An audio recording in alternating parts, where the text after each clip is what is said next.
Hello, this is Mike, NoStressMike.com. I was just thinking, the importance of fighting. Now, this is what I think many people don't understand, and that's the levels of fighting. There's different reasons for fighting. Not every fight is to the death. And the reason I was even thinking about this is I did go to my class reunion last week. Was it last week? I think it was last week. And a couple months ago, I went to my Marine reunion, 50-year reunion on both. And I never connected everything. And but the thing is, in my family, we've got a lot, the Chinese side of my family, we got a lot, well, both sides of my family, we have a lot of military people in our family. And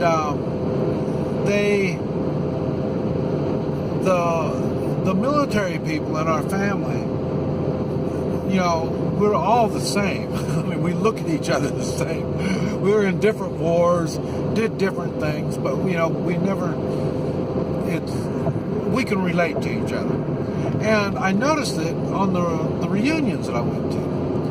And there was, I was talking to somebody here after the class reunion. He called and we were talking. And he was talking about all the different. He retired out of the military, and he's doing other stuff. And he was talking about how it's easier for him to work with other ex-military personnel. And he mentioned that, you know, we would just, you know, if we had a problem. Because, I mean, you are forced to work with people that you have personality differences and stuff like that. And we work it out. Yeah. And, you know, and you know, it made me start thinking, you know, yeah, you know, I did a lot of that stuff. Just like in school. I call it learning the pecking order. But it wasn't always the pecking order. That was another reason for doing fighting.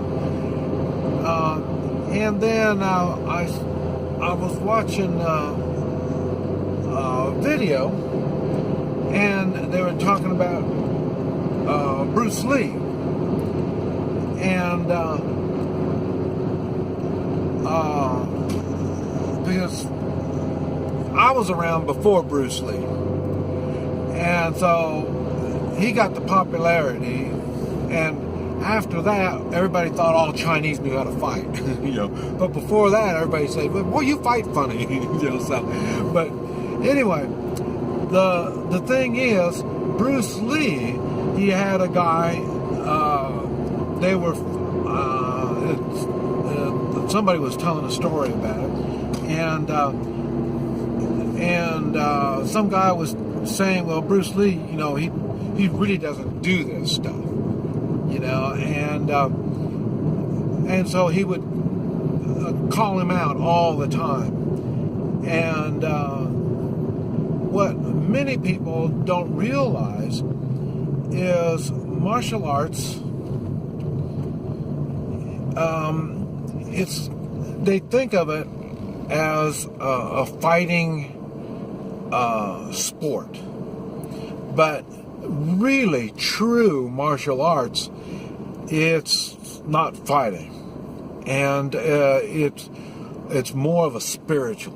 You know, I hate to say it like that because I know people don't understand what I'm talking about, but the thing is, you don't learn martial arts so then you can fight. That's a symptom. That's one of the things that comes along. It just happens you know how to fight. And because it puts value on life, that's why. Okay, now what happened on Bruce Lee, this guy kept tormenting him, and finally he said, okay. And so they went around behind the building, and then a few minutes later, Bruce Lee came back around the building. No words were talked. I mean, that was it. There was just no more. The subject was dropped. Nobody said anything about it, and it goes on. Now, that, I'm talking about Bruce Lee, but it's not just Bruce Lee. I know this happens. Jackie Chan, it happens. Now, I don't have that problem now. I'm old. When I was younger, I had that. A lot of times you'll see it on the comments. There'll be people that will try to give me some lip. And it's good because, just words, they're not around, so they can say all kinds of stuff. But the thing is, it dawned on me, that's what made the military so neat. Yes, you had rules to go by the military, but also they would go out, in Vietnam, we'd go out in the jungle all the time. That happened a lot.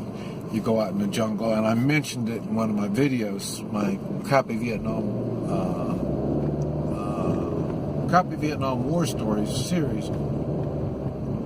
I mentioned that you knock them in the head, forehead, and blood would come down. And so when you come out of the jungle, they knew it ended up, talk wasn't enough. Because that's what you do. You go into the jungle, just you two, and you talk about what needs to be done, and you have a disagreement. And so you go in the jungle and you work out your disagreement. And then sometimes both of you come back bloody and all this kind of stuff. But so in other words, what I'm saying is we worked out our problems. A lot of people don't work out their problems. And they carry their problems with them. And they don't realize and understand, some people like to call it violence. It's not violence. Yes, you're fighting, and yes, you might get buggered up a little bit, bruised, bleeding a little bit, but it doesn't take long. When you have a disagreement, it doesn't take that much to solve your disagreement. And there's no, most of the time, there's no, what do you call it? That they hate you forever kind of stuff. There isn't any of that. You've got a disagreement, you work it out, and then it just goes on. And many times they come out of it as good friends. So it just depends on how it's done. And if it's first time for somebody, that's one thing. But some people, that's the way they learn, and that's the way they do it. And so fighting, sometimes, matter of fact, most of the time, it's a good thing. Really, I don't understand why our society is trying to shun the fighting. I don't understand it. The kids in school, no tolerance for violence. Well, it's not violence, it's fighting. Let them do it. Let them get over it. It's no big deal. But like I say, they tend not to let this stuff happen. And so it ends up, these people, they have grudges against each other, and they don't know how to resolve situations. But all this came about, I'm going to talk about it, because of military. We did that a lot. Now, we were in the jungle, and we did it a lot. And mine was all combat related. And even that, we wouldn't kill each other most of the time. So, that's when we were talking, it didn't dawn on me, but yeah, they did it. In training, we would do the same thing. So you do a lot of this stuff where the brass or the authority they're like that. They don't want to see, they don't want to know. Just solve the problem, get it taken care of. We don't have time to screw around with it. And that's a good thing. I like it. This is Mike, NoStressMike.com.